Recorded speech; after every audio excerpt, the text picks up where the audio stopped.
स्वागत है आपका जीएस के पार्ट 3 में।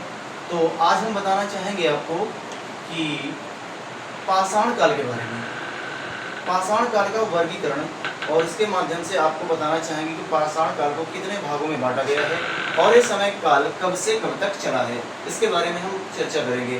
पिछली क्लास में हमने आपको बताया था कि मानव की उत्पत्ति और उसका विकास कैसे हुआ है। अब आगे चल करके मानव किस तरीके से उसका विकास और अपने लक्ष्य की ओर अग्रसर होता है, अपना क्रमबद्ध विकास इसका करता जाता है, तो उसी में बताना चाहेंगे। पहले शुरू से मानव की उत्पत्ति के बारे में बताया था, अब उसके क्रमिक परिवर्तन और उसके जो कार्यवाहियाँ किया उसने अपने जीवन में, जो भी आगे बढ़ता रहा, किस माध्यम से उसके अलग अलग कालखंड हैं, उनको भी हमें समझना है। ठीक है, तो उसके बारे में बात करना चाहते हैं आपसे।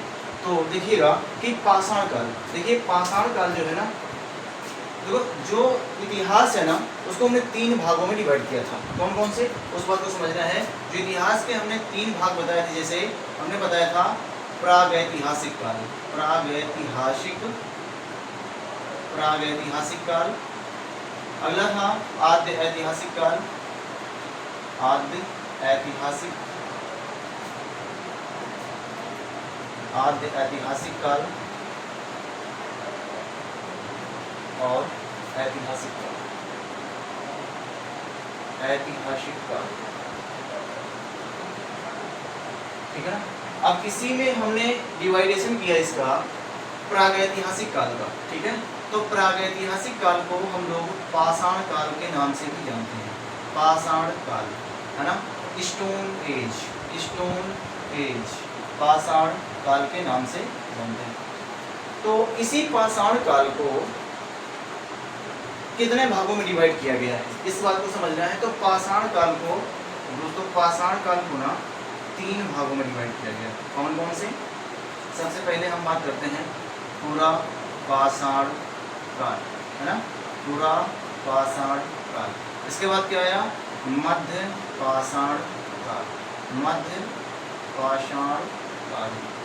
इसके बाद नव पाषाण काल, नव पाषाण काल।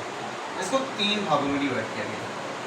इस पूरा पाषाण काल को कितने भागों में डिवाइड किया? पाषाण काल को 3 भागों में डिवाइड किया गया। ठीक है, तो इसे जो पूरा पाषाण काल है, इसका समय पीरियड कभी पूछ लिया जाता है। वैसे इसके अलग अलग समय पीरियड अलग अलग इतिहासकारों का मानना है, कुछ अलग अलग बताते हैं, लेकिन जो इसका टोटल जो पाषाण काल की जो समय सीमा है वो 26, कोई 25 बताते हैं, कोई 26 बताते हो, 26 लाख से 26 लाख बीसी या ईसा पूर्व से लेकर कहाँ तक है? तो 2500 ईसा पूर्व तक मानी जाती है। ठीक है ना। तो अब इसी में अब कभी कभी क्वेश्चन इससे बनता है कि जो पाषाण काल है इसको और किस नाम से जाना जाता है? तो पाषाण काल को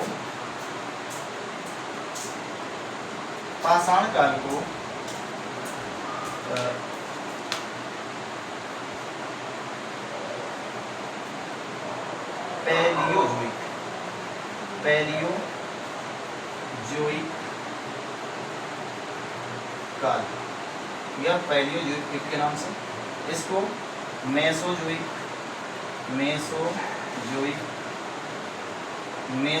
काल और इसे नियोजोइक काल कहा जाता है। नियोजोइक काल के नाम से जाना जाता है। इसके मतलब पूरा पाषाण काल को पैलियोजोइक काल, मध्य पाषाण काल को मेसोजोइक काल और नव पाषाण काल को नियोजोइक काल के नाम से जाना जाता है। ठीक है ना। तो अगर इसे जो मेसोजोइक है इसे लघु पाषाण काल के नाम से भी जाना जाता है, लघु पाषाण काल के नाम से भी जाना जाता है, लघु पाषाण काल।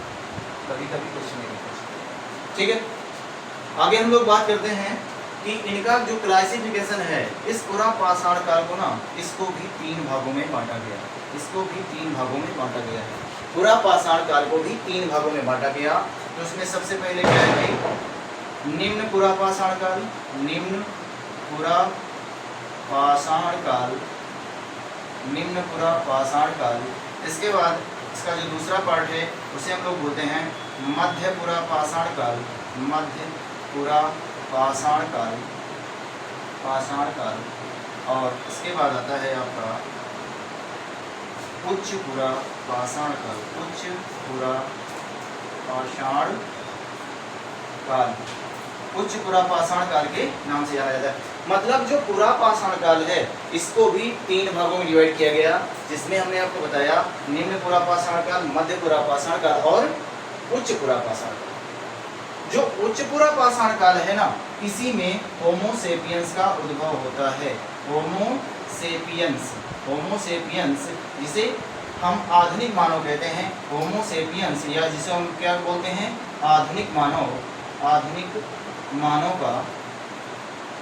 मानव का उद्भव हुआ था। ठीक है, तो देखिए इनकी जो समय सीमा है, जैसे इनसे पूछा जाएगा कि बताइए पैलियोजोइक की समय सीमा कितने से कितने ईसा पूर्व तक रही है, तो आप बता सकते हैं 26 लाख ईसा पूर्व से लेकर के 26 लाख ईसा पूर्व से लेकर के 9000 ईसा पूर्व तक। ठीक है ना। इसके बाद इसकी जो मेसोजोइक की समय सीमा है वो 9000 ईसा पूर्व, हम BC भी लिख सकते हैं, बिफोर क्राइस्ट, और इसके बाद 4000 ईसा पूर्व, 4000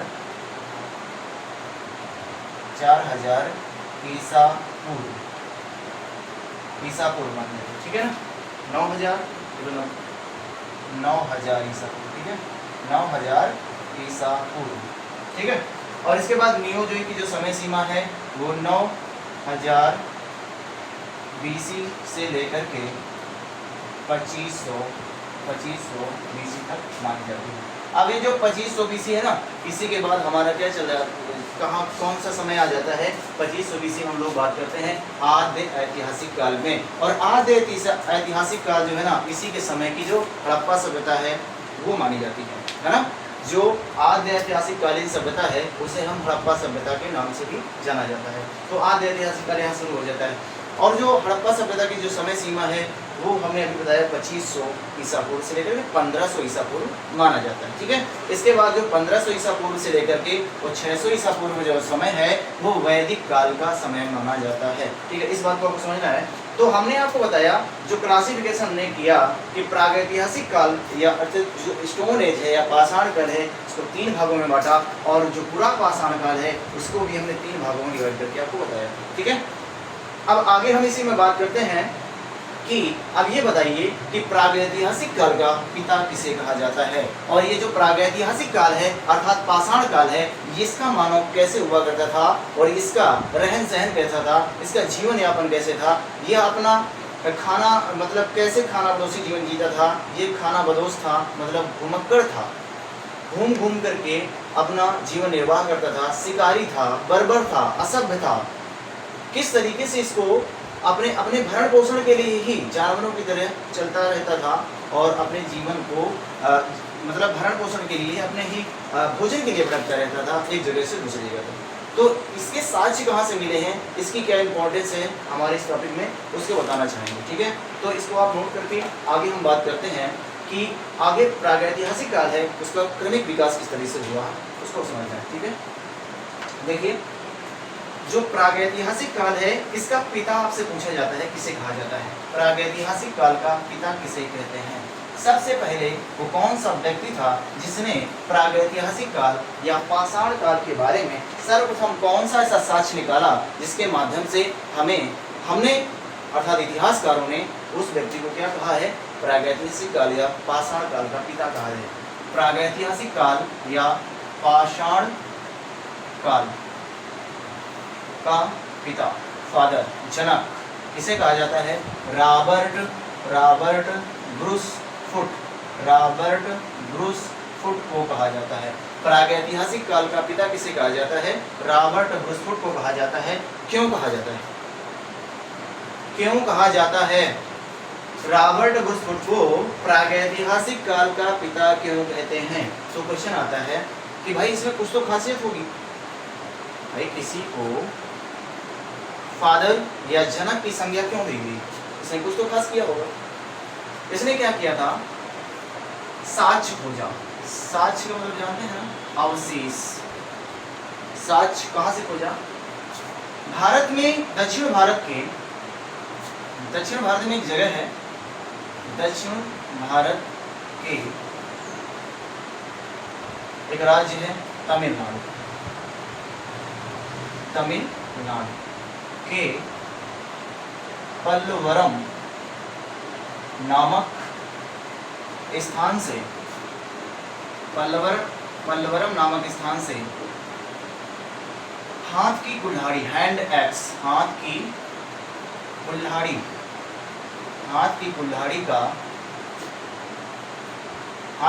जो किससे बनी हुई थी? पत्थर से, क्योंकि पत्थर का समय है, पत्थरों का समय है, स्टोन एज है। पत्थर की बनी हाथ की कुल्हाड़ी का साक्ष्य क्या निकला? हाथ की कुल्हाड़ी को खोजा। उस काल के मानव की, उस समय का जो मानव था, अर्थात अब ये बता दो कि ये इतनी पुरानी जो चीजें हैं उसको कैसे पता लगाया इस व्यक्ति ने, उसका कैसे पता लगाया कि ये जो हाथ की कुल्हाड़ी जो उसी मानव द्वारा बनाई गई है, जो पूरा पाषाण काल का ही मानव बनाया था, तो कैसे पता लगाया? आपको पता होना चाहिए, हमने बताया था डेटिंग। किसी भी जीवाश्मों, जो जीवाश्म होते हैं जो पहले दब गए, है ना, जो पहले जीवित थे और उनके अवशेष हमें मिले, तो जीवाश्मों की आयु या एज का पता लगाने के लिए हम कार्बन डेटिंग करते हैं। क्या करते हैं? कार्बन डेटिंग करते हैं।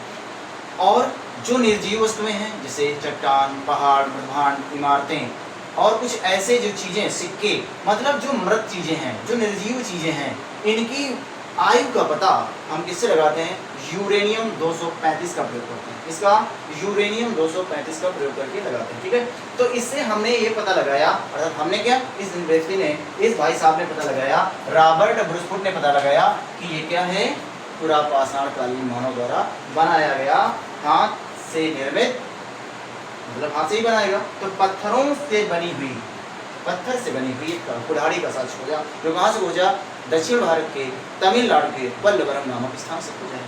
कब खोजा? क्वेश्चन ही आता है कि कब खोजा, तो समय आप बताएंगे 1863 एडी में, 1863 ईस्वी में इन्होंने खोजा। ठीक है, तो इसलिए सर्वप्रथम इसी व्यक्ति ने ऐसा साक्ष्य खोजा, इसलिए इस व्यक्ति को प्रागैतिहासिक काल का पिता कहा जाता है। क्यों? क्योंकि इसने पूरा पाषाण काल के साक्ष्य को खोजा, सर्वप्रथम था, पूरा पाषाण काल के साक्ष्य को खोजा, इसलिए इसे प्रागैतिहासिक काल का पिता कहा जाता है। नेक्स्ट आगे हम बात करते हैं कि ये बताएं, आपसे क्वेश्चन ये नहीं पूछा जाएगा, आपसे क्वेश्चन ऐसे पूछा जाएगा कि बताओ प्रागैतिहासिक काल का पिता किसे कहते हैं? रॉबर्ट ब्रूसफुट को कहते हैं। क्यों कहा जाता है? क्योंकि इन्हें पल्लवरम दक्षिण भारत के, तो भारत में ही ऐसी चीज़ों में पूछ किया, ये अंग्रेज है। ठीक है, रॉबर्ट ब्रूसफुट क्या है? अंग्रेज है। इन्होंने क्या खोजा भैया? हाथ की कुल्हाड़ी का साक्ष्य खोज लिया, इसलिए इसको रॉबर्ट ब्रूसफुट को इतिहास का या प्रागैतिहासिक काल का पिता कहा जाता है। इतिहास का पिता कभी मत कह देना, इतिहास का पिता हेरोडोटस है और प्रागैतिहासिक काल का पिता हमारे रॉबर्ट ब्रूसफुट हैं, जिन्होंने 1863 में खोजा। क्या? हाथ कुल्हाड़ी के साथ। आगे समझते हैं। आगे आपको ये बताना है कि इसके जो साक्ष्य मिले हैं भारत में प्रागैतिहासिक काल या पाषाण काल के मानव द्वारा कहाँ कहाँ पर मानव रहता था, उसके द्वारा बनाए गए औजार, उसके निवास स्थान, उसके द्वारा जो प्रयोग की गई वस्तुएं हैं, जहाँ पर रहता था, चित्रकारी करता था, या उसके अवशेष क्या मिले हैं, वो यहाँ से क्वेश्चन बनता है। ठीक है, तो आगे हम बात करते हैं कि पूरा पाषाण कालीन के मानव के साक्ष्य कहाँ से मिले हैं और ये मानव कैसा जीवन निर्वाह करता था, इस बात को भी समझना है। ठीक है, इस बात को भी समझना है। समझिएगा क्या है प्रागैतिहासिक काल? प्रागैतिहासिक काल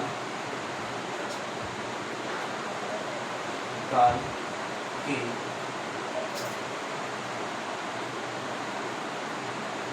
मानव के साक्ष्य एवं स्थल। प्रागैतिहासिक काल का जो मानव था वो कहाँ कहाँ पर पाया गया, उसके कौन कौन से साक्ष्य मिले और कहाँ से मिले हैं, समझिए जरा। हम आपको बताना चाहते हैं कि ये जो जैसे भारत है,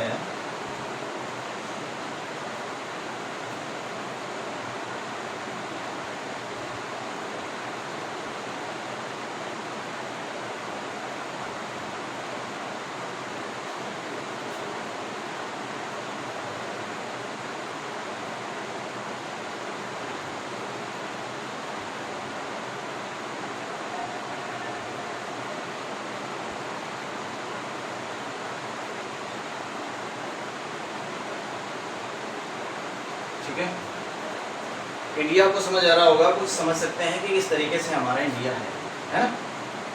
तो अब इसमें मानव के साक्ष्य कहाँ कहाँ से मिले, पूरा पाषाण कालीन मानव के साक्ष्य कहाँ कहाँ से मिले, इस बात को समझना है। देखिए, तो यहाँ से मिलने का जो साक्ष्य है कहाँ कहाँ से मिले, देखिए पंजाब, ये तो पंजाब, इधर तो पाकिस्तान है, तो पाकिस्तान जब हमारा बंटवारा हुआ तो पाकिस्तान एक हमारा पाकिस्तान में चला गया, पंजाब जो था एक पाकिस्तान में चला गया, भारत था।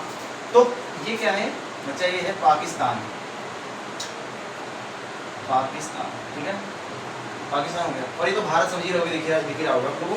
अब आगे समझना, देखो यहाँ पर मिलता है क्या, पंजाब, ये है क्या, पाकिस्तान वाला पंजाब।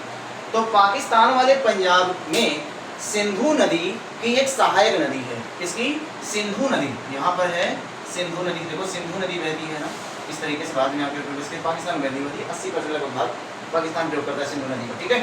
तो सिंधु नदी घाटी, सिंधु नदी, सिंधु नदी की सहायक नदी है, सिंधु और सतलज नदी की सहायक नदी है, जिसका नाम है सिंधु प्लस सतलज, सतलज नदी की सहायक नदी, सहायक नदी, सहायक नदी इसका नाम क्या है, सोहन, सोहन नदी।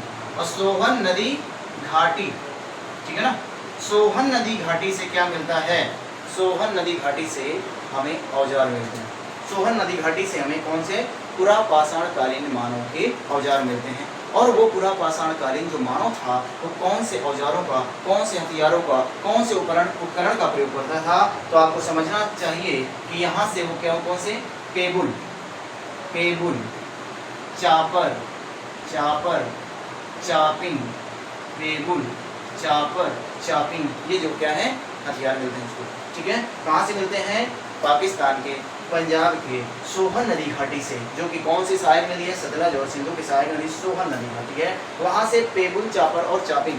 अब ये नहीं समझ में आया होगा कि पेबुल क्या होता है, पेबुल, पेबुल होता है भाई क्या, कि बड़े बड़े, बड़े बड़े पत्थर, पत्थर के औजार, बड़े बड़े पत्थर के औजारों को क्या बोलते हैं, पेबुल कहते हैं। बड़े बड़े पत्थर ऐसे कैसे, उनको औजार के रूप में, उनके उपकरण के रूप में, फिर हथियार के रूप में बनाया है।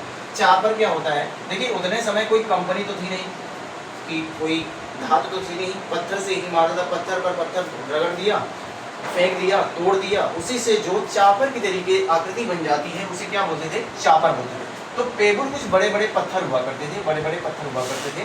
चापर क्या हुआ था, चापर कुछ इस तरह से मान लो पत्थर हुआ करता था, जो क्या था, एक तरफ से इसे शार्प हो जाता था, है ना, चापर कुछ ऐसा हो जाएगा। लेकिन वर्तमान में जो चापर आप लोग देखते हैं, तो चापर जैसे है ना, वो कुछ इस तरीके से ऐसे बने होते हैं चापर, ठीक है ना, इधर शार्पनेस होती है, ये धारदार होता है, ठीक है। और लेकिन चापिंग क्या होता है, चापिंग की अगर बात करें, चापिंग, चापिंग, ठीक है ना, तो चापिंग जो होती है ना, वो दोनों तरफ से, वो कैसी होती है, दोनों तरफ से शार्पनेस होती है, दोनों तरफ से इसमें धारें होंगी, तो इस तरीके से ये चापिंग होती है। पेबुल, चापर और चापिंग समझ में आया होगा, ठीक है। आगे हम लोग बात करते हैं कि यहाँ से मिलने वाले इसके साक्ष्य मिल गए। आगे हम लोग बात करते हैं कि और कहाँ कहाँ चीज़ें मिलती है, इतना समझ में आया होगा। चलिए आगे हम बात करते हैं कि जो इसके द्वारा और कहाँ से चीज़ें मिलती हैं, है ना। तो देखिए, मानव द्वारा जो ये पूरा पाषाण कालीन का मानव है ना, एक जगह है क्या, तो ये तो सोहन नदी घाटी हो गई, ठीक है ना। तो सोहन नदी घाटी है, और इसे ही हम क्या बोलते हैं, अब इधर से देखिए भारत में कहाँ से मिलता है, भारत में उत्तर प्रदेश जगह, ये उत्तर प्रदेश मतलब समझ ही गए, यहाँ पर क्या पड़ेगा, उत्तर प्रदेश। और उत्तर प्रदेश में एक घाटी है जिसका नाम है क्या, बेलन नदी घाटी, बेलन नदी घाटी। और ये बेलन नदी घाटी है ना, वो भारत के मतलब उत्तर प्रदेश के 3 जिलों को मतलब टच करती है, तीन जिलों पर विस्तृत है बेलन नदी घाटी। और इस बेलन नदी घाटी से 3 जिले हैं, कौन, यहाँ से है मेरे भाई प्रतापगढ़, है ना, प्रतापगढ़। और यहाँ पर है क्या, प्रतापगढ़ है, और सराय नहर, सराय नहर, है ना, महादा, प्रतापगढ़, सराय नहर। और यहाँ पर मिर्जापुर है। अब यहाँ सराय नहर तो इसमें इसी के अंदर आ जाता है, लेकिन हम आपको बताते हैं प्रतापगढ़ हो गया जिला, और दूसरा जिला है इलाहाबाद, इलाहाबाद, इलाहाबाद है, और अगला जिला है मिर्जापुर। तो ये 3 जिलों पर फैली हुई है बेलन नदी घाटी। तो यहाँ से साक्ष्य क्या मिलता है, देखिए यहाँ से जो साक्ष्य मिलता है ना, इलाहाबाद में एक जगह पड़ती है क्या, लोहदा नाला, लोहदा नाला, लोहदा नाला से ना मातृ देवी की प्रतिमा मिलती है, मातृ देवी की प्रतिमा, मातृ देवी की प्रतिमा मिलती है, ठीक है ना। और किससे बनी हुई? तो पत्थरों का काल है, तो किससे बनी होगी? पत्थर से बनी होगी। मातृ देवी की प्रतिमा किससे बनी हुई? ठीक है ना। तो मातृ देवी की प्रतिमा मिलती है जो कौन से काल की है? अब क्वेश्चन पूछेगा कि जो मातृ देवी की प्रतिमा इलाहाबाद के लोहदा नाला नामक जगह से मिलती है वो किसकी बनी हुई थी? मातृ देवी की प्रतिमा थी, ठीक है ना। दूसरी चीज जो पूरा पाषाण काल की है, तो देखिए ये मध्य प्रदेश से बीच वाला भाग मध्य प्रदेश एमपी, ठीक है ना, ये बीच वाला भाग मध्य प्रदेश, ये यूपी था, ये एमपी है। एमपी में एक जगह मिलती है, इसका नाम है भीमबेटका, रायसेन जिला है मध्य प्रदेश का, रायसेन जिला, रायसेन जिला, रायसेन जिला के अब्दुल्लागंज के, अब्दुल्लागंज, अब्दुल्लागंज, रायसेन जिला अब्दुल्लागंज, और जिसमें स्थान है इसका नाम क्या था? भीमबेटका। क्वेश्चन बहुत बार पूछा जाता है, जो भीमबेटका की गुफाएं, भीमबेटका की गुफाओं से क्या मिलता है? चित्रकला के साक्ष्य मिलते हैं, मानव द्वारा की गई चित्रकला का साक्ष्य मिलता है, चित्रकला का साक्ष्य मिलता है, मानव द्वारा चित्रकला के साक्ष्य मिलते हैं। इधर समझ में नहीं आता होगा तो आपको यहाँ से बता देने का प्रयास करते हैं कि जो रायसेन जिला है ना अब्दुल्लागंज, तो यहाँ से क्या? भीमबेटका, भीमबेटका, भीमबेटका की गुफाएं, जो भीमबेटका की गुफाएं हैं, तो यहाँ से किसका साक्ष्य मिलता है? मानव द्वारा गुफाओं में की गई चित्रकला, चित्रकला का साक्ष्य मिलता है। जो मानव था ना उतने समय चित्रकारी किया करता था। अब चित्रकारी कैसे करता है? वो शिकार करते हुए, है ना, पत्थर से पत्थर रगड़ते हुए, औजार बनाते हुए, इस तरह के चित्रों का और प्राकृतिक रंगों का भी प्रयोग किया गया है। लगभग यहाँ से 500 प्लस चित्रकला का साक्ष्य मिलता है, 500 प्लस गुफाएं मिलती हैं जहाँ से चित्रकला का साक्ष्य मिलता है, ठीक है। भीमबेटका में एक और जगह है जिसका नाम है हथनौरा, भीमबेटका में एक और जगह है इसका नाम है हथनौरा, हथनौरा, हथनौरा से मानव की खोपड़ी का साक्ष्य मिला है, मानव की खोपड़ी का साक्ष्य, मानव की खोपड़ी का साक्ष्य मिला है, खोपड़ी का साक्ष्य, मानव की खोपड़ी का साक्ष्य मिला है, ठीक है। इस तरीके से आप बता सकते हैं। तो जो इम्पोर्टेंट चीजें हैं, अब देखो अगली जो चीज क्या है, अगली चीज जो हमने जस्ट आपको पहले बताया था कि जो तमिलनाडु है, ये जो क्षेत्र है क्या? तमिलनाडु, तमिलनाडु, नहीं समझ में आ रहा? देखो ये तमिलनाडु है, दिख रहा होगा शायद, यहाँ से आपको यहाँ से बताना चाहेंगे तमिलनाडु, तमिलनाडु में हमने आपको बताया था पल्लवरम स्थान था, पल्लवरम, पल्लवरम, तमिलनाडु के पल्लवरम से क्या मिलता है? Hand axe, hand axe, hand axe मतलब हाथ की कुल्हाड़ी, जो पत्थर से निर्मित थी, किसके द्वारा खोजी गई थी? रॉबर्ट ब्रूस फुट द्वारा खोजी गई थी, ठीक है ना। और ये चीजें किसके द्वारा खोजी गई? जी.आर. शर्मा द्वारा, जी.आर. शर्मा द्वारा। और ये किसके द्वारा? वाकड़कर महोदय द्वारा। ये किसके द्वारा खोजी गई थी? तो यहाँ समझिए वाकड़कर महोदय द्वारा, वाकड़कर महोदय द्वारा, वाकड़कर महोदय, ये इतिहासकार है, ठीक है। वाकड़कर महोदय द्वारा, ये जी.आर. शर्मा द्वारा, और ये रॉबर्ट ब्रूस फुट द्वारा, रॉबर्ट ब्रूस फुट द्वारा, ब्रूस फुट द्वारा खोजा गया, ठीक है ना। तो ये पूरा पाषाणकालीन मानव के साक्ष्य हैं। आपको यहाँ से बहुत सारे क्वेश्चन आपके बन जाते हैं कि बताओ भीमबेटका की गुफाएं कहाँ पर हैं? अब मध्य प्रदेश के रायसेन जिला के अब्दुल्लागंज के कस्बा है जो, और भीमबेटका नामक स्थान पर पाई गई है। चित्रकला का साक्ष्य मिलता है। दूसरा, और मध्य प्रदेश में हथनौरा है, वहाँ से खोपड़ी का साक्ष्य मिलता है। इलाहाबाद के जो तीन जिले हैं, जिनमें से इलाहाबाद जो जिला है, मतलब बेरा नदी घाटी के जो 3 जिले, जिनमें से इलाहाबाद से लोहदा नाले से माता देवी की प्रतिमा का साक्ष्य मिलता है। अगला क्वेश्चन आपसे पूछा जाएगा कि पहली बार जो मानव द्वारा हाथ की कुल्हाड़ी का साक्ष्य कहाँ से मिलता है? तमिलनाडु के, दक्षिण भारत के तमिलनाडु के पल्लवरम नामक स्थान से मिलता है। इंपॉर्टेंट क्वेश्चन ही बन जाते हैं। तो देखिए, हमने आपको प्रागैतिहासिक काल में से पाषाण काल जो था, जिसमें हम आपकी पाषाण काल की बात की है, टोटल पाषाण काल की बात की है, ठीक है ना। तो इस पाषाण काल में कहाँ से कौन सी वस्तुएं मिलती हैं, इससे बनने वाले क्वेश्चन आपके लिए इंपॉर्टेंट हो सकते हैं। ये सभी परीक्षाओं के लिए, सभी प्रतियोगी परीक्षाएं जो आप देख सकते हैं, आप यहाँ से जीएस के प्रश्नों को ही नहीं, बल्कि आपको इस क्लास से, हमारी जो क्लास की जो सीरीज हम चला रहे हैं, इसके माध्यम से आप इतना ही नहीं कि एग्जाम में क्वेश्चन क्या पूछा जाएगा, यहाँ तक ये भी बताया जाएगा कंप्लीट जीएस का जो आपको सिलेबस मिलेगा यहाँ से, कि किसी भी एग्जाम के लिए आप तैयारी कर रहे हो आपके लिए इनफ रहेगा, ठीक है ना। तो आगे हम बात करेंगे, क्योंकि वीडियो लंबा थोड़ा सा हो जाता है, तो आगे हम आज बात करेंगे मध्य पाषाण काल और नव पाषाण काल के बारे में। इसलिए आप बने रहिए साथ में, और देखिए सब्सक्राइब करिए चैनल को, है ना, और हमारा सहयोग कीजिए, सब्सक्राइब करिए, लाइक करिए, जिससे हमें मोटिवेशन मिलता रहे। और इस तरह से हम आपको वीडियो डालते रहेंगे प्रतिदिन, आपसे प्रयास करेंगे, आप मतलब आप हमारे साथ बने रहिएगा और देखते रहिए, ठीक है। और इसी के साथ हम लोग मतलब आपसे कहना चाहते हैं कि आप लोग कंटिन्यू बने रहिए साथ, ठीक है। धन्यवाद, जय हिंद।